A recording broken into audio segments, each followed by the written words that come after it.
جس میں دھمالیں ڈال رہا تھا نعت اور مدینہ شریف والی نعت پہ، اسی کو بجلی کی چوری پہ ڈال رہا تھا اور پکڑا گیا ہے، اور اب وہ کہہ رہے ہیں کہ جناب اس سے انتقام لیا جا رہا ہے، جی اس سے انتقام لیا جا رہا ہے۔ تو اپنا کوئی قبلہ کعبہ درست کر لو، اپنا قبلہ کعبہ درست کر لو۔ نواز شریف آ رہا ہے، پروٹوکول کے ساتھ آ رہا ہے، جیل ہو یا بیل نواز تو آئے گا، اور نواز شریف کوئی گھبرانے والا شخص نہیں ہے، وہ پہلے بھی آیا ہے تو اس نے اپنی بیٹی کو ساتھ لے کے سیدھا جیل جانے کے لیے آیا ہے۔ وہاں تو پروٹیکٹیو بیل ہی نہیں تھی، جو اب بیل ہے نا پروٹیکٹیو بیل، وہ بھی نہیں تھی، تو آپ اس کا مقابلہ کرتے ہیں۔ اور آپ شہباز گل، آپ بھگوڑے ہیں، مفرور ہیں، آپ ویلاگ بنا رہے ہیں، صابر شاکر آپ بھاگے ہوئے ہیں، وہ زلفی بخاری آپ بھاگے ہوئے ہیں، شہزاد اقبال آپ بھاگے ہوئے ہیں، آپ کی تو ساری ٹیم ہی بھاگ گئی ہے۔ بس اب انشاءاللہ تعالیٰ پنکی پیرنی کا وعدہ معافی والا گواہی آئے گی تو پھر تمہیں لگ پتہ جائے گا کہ بھئی یہ کی ہو رہے ہیں۔ ویسے آپ سمجھنے والے نہیں ہیں، چاہے عدت کی مدت آپ کو بتا دیں، چاہے اس کے مراد سعید کے قصے بتا دیں، چاہے آپ کو اس کا یہ ہیرے کی انگوٹھیاں لینے والا کیس جو لگ گیا آپ کو پتہ ہے نا وہ بتا دیں، آپ کہتے ہیں نہیں جی نہیں یہ جھوٹ بول رہے ہیں، یہ پٹواری ہیں، یہ سارے پٹواری ہیں، یہ جھوٹ بول رہے ہیں۔ اس لیے یوتھیوں کو سمجھانا ایسے ہی ہے جیسے گدھے کے سر پہ سینگ لانا۔ گدھے کے سر پہ سینگ نہیں نہ ہو سکتے، ٹھیک ہے، وہ کہتے ہیں نا گدھے ایسے وہ غائب ہوئے جیسے گدھے کے سر سے سینگ، تو ان کو سمجھانا بہت مشکل ہے، بہت مشکل ہے۔ تو نواز شریف صاحب 21 تاریخ کو آ رہے ہیں انشاءاللہ تعالیٰ، ان کا پروگرام شیڈول ہو چکا ہے، جو لوگ دبئی جا رہے ہیں وہ ان کے ساتھ واپس آئیں گے، اور پکا پروگرام ہے۔ اس لیے میں نے یہ اتنا بڑا اعلان کیا ہے کہ جناب اگر یہ نہ ہوا تو میں نے چینل بند کر دینا۔ یہ کوئی عام بات نہیں ہے، اور یہ میں جذباتی ہو کے نہیں کر رہا، میں پھر یہ کہہ رہا ہوں کہ کم از کم ہم ان کی سپورٹ اس طریقے سے کرتے ہیں تو لوگوں کو ہم کیوں گمراہ کریں گے، پھر کیوں اور مزید گمراہ کریں گے؟ پھر ہم اپنے بدل دیں گے نا سیاسی قبلے، سب لوگ بدلیں گے، میں کیا بدلوں گا، سب لوگ بدلیں گے۔ اس لیے آپ نواز شریف کا تیاری کریں۔ آپ نے کیا تیاری کی ہے آپ بتائیں؟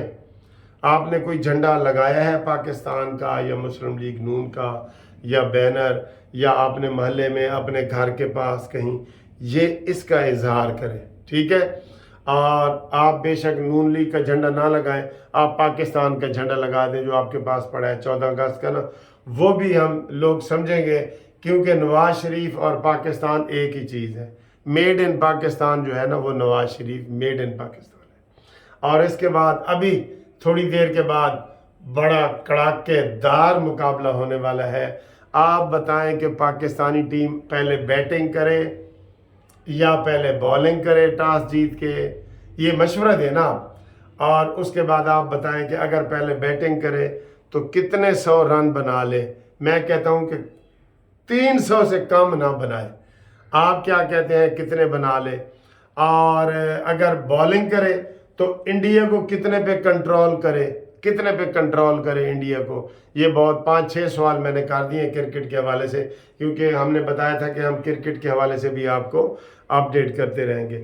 تو ابھی تک پاکستان کوئی میچ نہیں ہارا، نیدرلینڈ سے جیتا ہے، اور کسی سے بھی پاکستانی میچ ابھی ہارا نہیں ہے کسی سے بھی۔ تو آپ یہ انشاءاللہ جاری رکھیں، اس کے بعد انشاءاللہ ہم آپ سے رابطہ کرتے ہیں۔ اور ابھی ہم نے ناشتہ بھی نہیں کیا، آپ نے ناشتہ کیا کیا ہے؟ ٹھیک ہے، بتائیں، گھبرائیں نہیں، بتائیں۔ انشاءاللہ تعالیٰ اچھے دن آنے والے ہیں، نواز شریف آ رہا ہے، امید پاکستان آ رہی ہے، امید کی کرن آ رہی ہے۔ پیٹرول کے بارے میں آپ کو خوشخبری سناتا جاؤں، کل پیٹرول کی قیمتیں کم ہو رہی ہیں۔ کہا یہ جا رہا ہے کہ جس طرح بین الاقوامی منڈی میں قیمتیں کم ہوئی ہیں تو پیٹرول کم از کم 36 روپے لیٹر کم ہونا چاہیے۔